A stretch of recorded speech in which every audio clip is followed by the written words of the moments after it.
हरे कृष्णा। जग में जितनी भी लीलाएं हैं, सबकी लीला का सार तू, नटवर नागर प्रिय तू।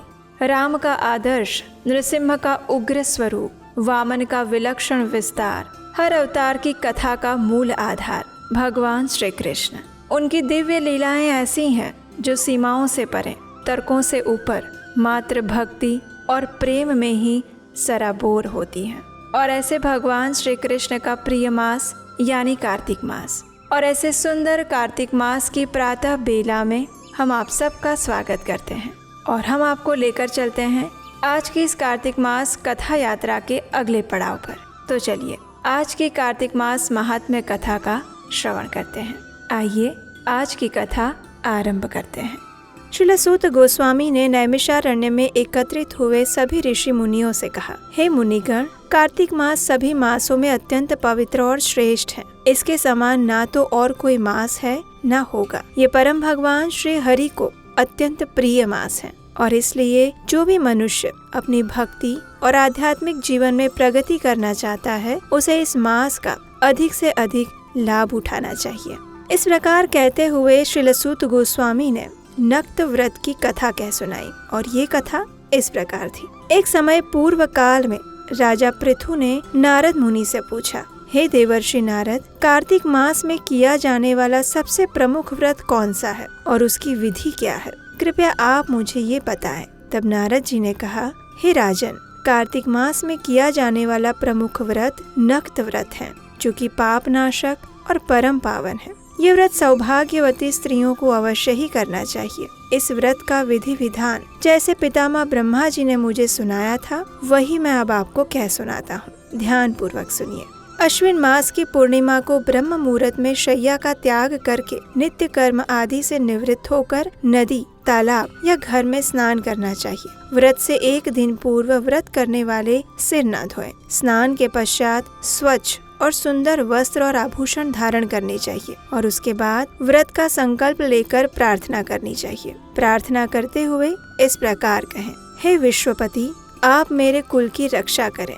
अगर ये व्रत कोई स्त्री कर रही है तो उसे ये कहना चाहिए, हे ईश्वर, मेरे पति और परिवार की रक्षा करें। और यदि ये व्रत कोई पुरुष कर रहा है तो इसे कहना चाहिए कि आप मेरी पत्नी और बच्चों की रक्षा करें। उसके बाद सूर्य देव को नमस्कार करके व्रत धारण करने वाले व्यक्ति को भोजन और जल ग्रहण नहीं करना चाहिए। संपूर्ण दिन के दौरान भगवान श्री हरि की भक्ति और पूजा आराधना करने में अपना समय व्यतीत करना चाहिए। हे राजन, संध्या के समय रजत पात्र में दूध रखकर ब्रह्मा जी की पूजा करें। ब्रह्मा जी की मूर्ति स्वर्ण, रजत, ताम्र अथवा मिट्टी की बनाएं और उस मूर्ति को लाल वस्त्रों से अलंकृत करके विधिवत पूजन करें। रजत पात्र में रखे हुए दूध को स्वर्ण की मथनी से मथकर इस प्रकार प्रार्थना करें, हे पितामह, मेरे पति अथवा पत्नी संतान की आप रक्षा करें। उन्हें धन धान्य आदि देकर दीर्घायु का आशीर्वाद प्रदान करें। नक्त व्रत करने वाले को नित्य पंच देवों यानी कि सूर्य, गणेश, शिव, शक्ति और विष्णु की पूजा करनी चाहिए। तत्पश्चात ब्राह्मण को संतुष्टि पूर्वक भोजन करवाना चाहिए और साथ ही अपने परिवार के वृद्ध जनों को भी भोजन से संतुष्ट करना चाहिए। संध्या के समय तारों का दर्शन करके स्वयं भोजन करना चाहिए। इस प्रकार इस व्रत का पूर्ण विधि विधान के साथ पालन किया जाता है और इस व्रत को करने से समस्त पापों का शमन होता है, सभी मनोरथ पूर्ण होते हैं और मृत्यु के बाद मोक्ष की प्राप्ति होती है। इस दिन ब्रह्मा जी की मूर्ति के सम्मुख कपूर जलाने से वृक्ष दान और गौ दान का फल मिलता है। केसर, कस्तूरी सहित कपूर अर्पण करने से व्रती की कई पीढ़ियों को ब्रह्मलोक की प्राप्ति होती है। जो भी स्त्री इस दिन वस्त्र का दान करती है, वो अनगिनत वर्षों तक वैकुंठ में वास करती है। आभूषण दान करने से उसे ब्रह्मलोक में वास मिलता है। तो इस प्रकार राजा पृथु को देवर्षि नारद ने नक्त व्रत की पूर्ण विधि समझाई और इस व्रत का महात्म्य बताया। जो भी मनुष्य इस प्रकार इस व्रत का पालन करता है, उसके समस्त पाप नष्ट हो जाते हैं और वो मोक्ष की ओर अग्रसर होता है। एक दिन भगवान शिव के पुत्र कार्तिकेय स्वामी ने अत्यंत लालसा पूर्वक और जिज्ञासा से अपने पिता महादेव से प्रश्न करते हुए पूछा, हे पिताश्री, इस जगत में ऐसा कौन सा वृक्ष है जिसका एक पत्ता और फूल भी मनुष्य को इस भवसागर से मुक्त करवाने की क्षमता रखता है? मैं इस विषय में आपसे सुनना चाहता हूँ। यदि आपको उचित लगे तो कृपया मुझे इस विषय में विस्तार से बताएं। जब भगवान शिव ने अपने पुत्र की इस गंभीर जिज्ञासा को देखा तो वे अत्यंत प्रसन्न हुए और उन्होंने अपने पुत्र से अत्यंत उत्साह पूर्वक श्रीमती तुलसी महारानी की अभूतपूर्व महिमा का वर्णन कह सुनाया। महादेव ने कहा, हे पुत्र, सब प्रकार के पत्रों और पुष्पों में तुलसी ही सर्वश्रेष्ठ मानी गई है। ये वृक्ष परम मंगलमयी, समस्त आध्यात्मिक इच्छाओं की पूर्ति करने वाला, शुद्ध, सात्विक और भगवान श्री कृष्ण को अत्यंत प्रिय है। इसीलिए उन्हें वैष्णवी के नाम से भी जाना जाता है। सबसे पहले पूर्व काल में स्वयं भगवान विष्णु ने इस संपूर्ण जगत का हित करने की इच्छा से इस तुलसी के वृक्ष का आरोपण किया था। इस प्रकार तुलसी देवी की महिमा कहते हुए भगवान शिव ने आगे कहा, यथा विष्णु प्रिया लक्ष्मी यथा हम प्रिय एव च तथेयं तुलसी देवी चतुर्थो न उपपद्यते। अर्थात जिस प्रकार भगवान को मैं यानी शिव जी और लक्ष्मी प्रिय हैं, उसी प्रकार से तुलसी देवी भी उन्हें परम प्रिय हैं। हम तीनों के अलावा ऐसा कोई नहीं है जो भगवान को इतना प्रिय हो। हे कार्तिकेय, तुलसी पत्र के बिना दूसरे अनेक पुष्प, फल, पत्तों से भी भगवान संतुष्ट नहीं होते, लेकिन यदि उन्हें सिर्फ तुलसी का पत्र अर्पित कर दिया जाए तो वे तुरंत प्रसन्न हो जाते हैं। जिस व्यक्ति ने प्रतिदिन भगवान का पूजन तुलसी दल के द्वारा किया है, उसने दान, यज्ञ, तपस्या और हर प्रकार के व्रत पूर्ण कर लिए हैं, ऐसा माना जाता है। तुलसी दल द्वारा भगवान की जब पूजा कर ली जाती है तो कांति, सुख, भोग सामग्री, यश, ज्ञान, विज्ञान, वेद, वेदांग, शास्त्र, पुराण, तंत्र और संहिता उस व्यक्ति के करतलगत होते हैं। यथा गंगा पवित्रांगी सुरलोके विमोक्षदा यथा भागीरथी पुण्या तथेयं तुलसी शिवा। हे कार्तिकेय, जिस प्रकार पुण्य सलीला गंगा इस जगत से मुक्त करने वाली है, उसी प्रकार ये तुलसी सभी प्रकार का कल्याण करने वाली है। अगर कोई भी मनुष्य मंजरी युक्त तुलसी पत्रों के द्वारा भगवान की पूजा करता है तो उनकी महिमा का वर्णन करना असंभव हो जाता है। जिस स्थान पर तुलसी वन है वहाँ भगवान कृष्ण का सामीप्य है और ऐसे स्थान में ब्रह्मा जी और लक्ष्मी देवी सदैव निवास करते हैं। इसलिए अपने आसपास के स्थानों में तुलसी देवी का रोपण करके उनकी पूजा और अर्चना अवश्य करनी चाहिए। तुलसी देवी के पास बैठकर अगर कोई स्तव, स्तुति, स्तोत्र, अष्टकम आदि का पाठ करता है तब तो उसे अनंत गुना अधिक फल प्रदान होता है। जिस घर में तुलसी का वास रहता है उस घर में भूत, प्रेत, पिशाच, ब्रह्म राक्षस और दैत्य आदि कभी नहीं आ पाते। जो भी मनुष्य भगवत अर्पित तुलसी को स्वयं ग्रहण करता है उसे भगवान की प्राप्ति हो जाती है। जो भी मनुष्य भगवान को अर्पित किए गए तुलसी दल को अपने मस्तक पर धारण करता है उसके समस्त पाप उसी क्षण भस्म हो जाते हैं और वो व्यक्ति शुद्ध हो जाता है। इस प्रकार तुलसी महिमा को कहते हुए भगवान शिव ने कहा, पूजने कीर्तने ध्याने रोपणे धारणे कलौ तुलसी दहते पापम स्वर्ग मोक्ष ददाति च। इस कलयुग में तुलसी का पूजन, कीर्तन, ध्यान, रोपण और धारण करने से वो सारे पापों को जला देती है और स्वर्ग प्राप्ति अथवा भौतिक जगत से मुक्ति प्रदान करवाती है। जो भी व्यक्ति इस तुलसी के पूजन और महिमा का उपदेश दूसरों को देता है और स्वयं भी प्रेम पूर्वक तुलसी महारानी की सेवा करता है, ऐसा व्यक्ति भगवान श्री कृष्ण के धाम को अवश्य प्राप्त कर लेता है। हे कार्तिकेय, जो वस्तु भगवान विष्णु को प्रिय होती है वो मुझे भी अधिक प्रिय है। जिसने तुलसी की सेवा की है उसने गुरु, ब्राह्मण, देवता और सभी तीर्थों की उचित रूप से सेवा कर ली है। इसलिए हे स्कंद, तुम तुलसी देवी की सेवा करो। जो भी मनुष्य अपनी शिखा में तुलसी स्थापित करके प्राणों का त्याग करता है वो समस्त पाप राशि से मुक्त हो जाता है। तुलसी के मात्र एक पत्र से यदि कोई भगवान श्री हरि की पूजा करता है तो वैष्णवत्व को प्राप्त हो जाता है। जिस किसी भी व्यक्ति ने तुलसी की शाखा और कोमल पत्तियों द्वारा भगवान कृष्ण की पूजा की है, वो कभी भी इस जगत में जन्म ग्रहण नहीं करता। अगर कोई मनुष्य कोमल तुलसी दलों के द्वारा प्रतिदिन भगवान की पूजा करता है, तो वो अपने सैकड़ों पूर्व जन्म में एकत्रित किए गए पापों को नष्ट कर देता है और उसकी हजारों पीढ़ियों का उद्धार कर देता है। हे कार्तिकेय, मैंने मात्र तुम्हें तुलसी महारानी के कुछ प्रमुख ही गुण बताए हैं, क्योंकि उनका संपूर्ण वर्णन करना असंभव है। इस प्रकार भगवान शिव से तुलसी देवी की महिमा का श्रवण करके कार्तिकेय ने धन्यता का अनुभव किया और उसके बाद उन्होंने भी तुलसी देवी की सेवा करने का संकल्प लिया।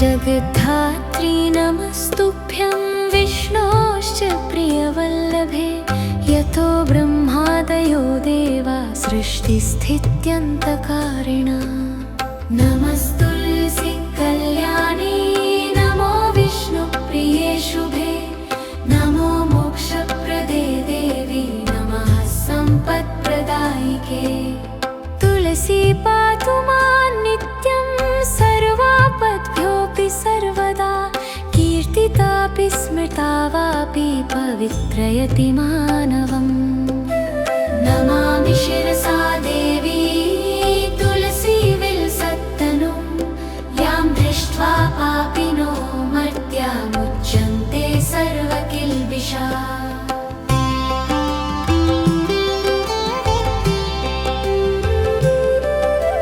तुलस्या रक्षितं सर्वं जगदेतच्चराचरं या विनिहन्ति पापानि दृष्ट्वा वा पापिभिर्नरैः नमस्तुलस्यतितरां यस्यै बद्ध्वाञ्जलिं कलौ कलयन्ति सुखं सर्वं स्त्रियो वैश्यास्तथा परे तुलस्या न परं किञ्चित् दैवतं जगतीतले यथा पवित्रितो लोको विष्णुसङ्गेन वैष्णनः तुलस्या पल्लवं विष्णोः शिरस्यारोपितं कलौ आरोपयति सर्वाणि श्रेयांसि वरस्तके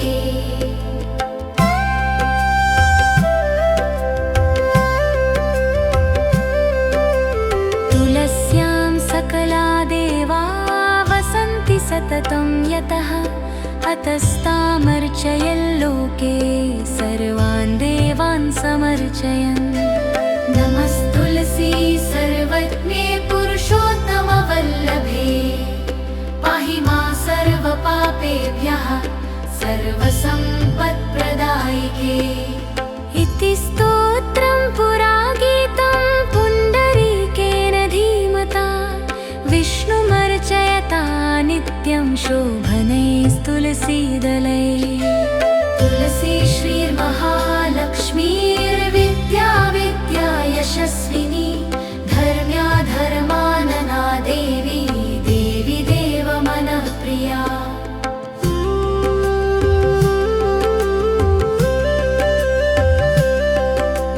लक्ष्मी प्रियसखी देवी द्यौर्भूमिरचलाचला षोडशैतानि नामानि तुलस्या कीर्तयन्नरः लभते सुतरां भक्तिमन्ते विष्णुपदं लभे तुलसी भूर्महालक्ष्मी पद्मिनी श्रीहरिप्रिया तुलसी श्रीसखी शुभे पापहारिणी पुण्यदे नमस्ते नारदनुते नारायण मनः प्रिये इति श्रीपुण्डरीककृतं तुलसी स्तोत्रं सम्पूर्णम्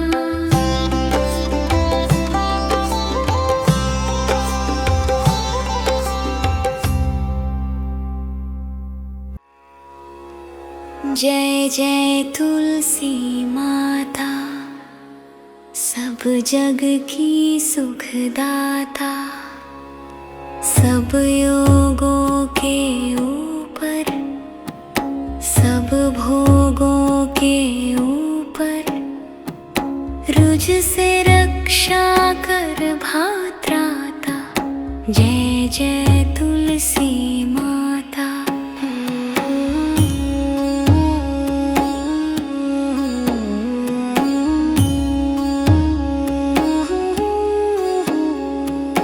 बहुपुत्री है श्यामा, सुरवल्ली है ग्राम्या, विष्णु प्रिय जो तुमको सेवे, सो नर तर जाता। जय जय तुलसी माता।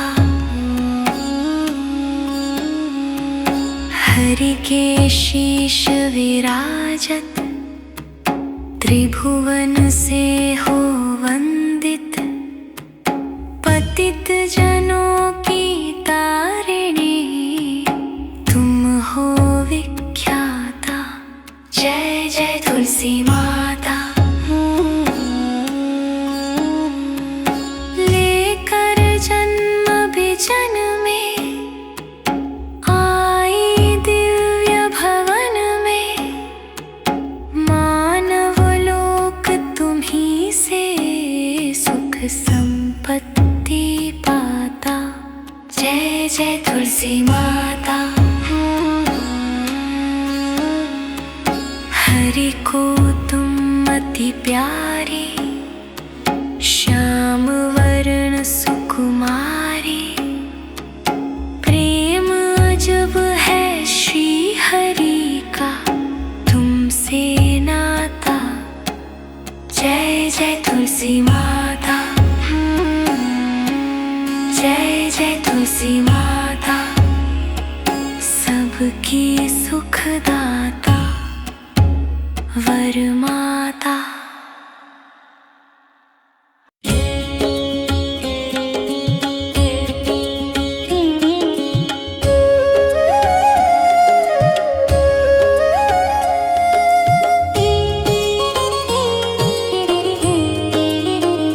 धन्य धन्य श्री तुलसी माता, महिमा गम सदा श्रुति गाता।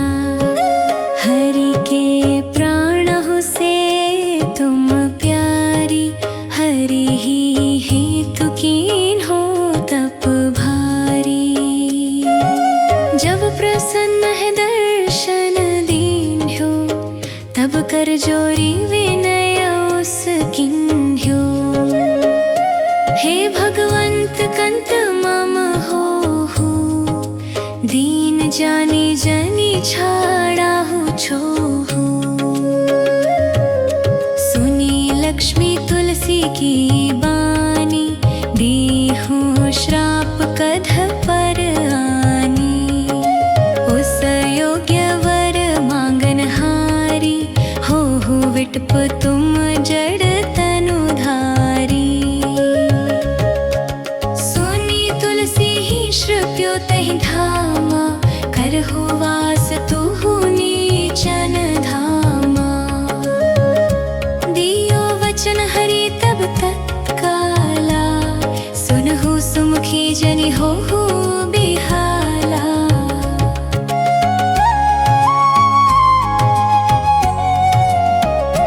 समय पाई होरो पाती तोरा, पुजि हो आस वचन सत मोरा। तब गोकुल मह गोप सुदामा, तासु भई तुलसी तुबामा। कृष्ण रास लीला के माही, राधे शक्यो प्रेम लखी नाही। दियो श्राप तुलसी तत्काला, नर लोक ही तुम जन्महु बाला। यो गोप वह दानव राजा, शंख चूड़ नामक शिर ताजा। तुलसी भई तासु की नारी, परम सती गुण रूप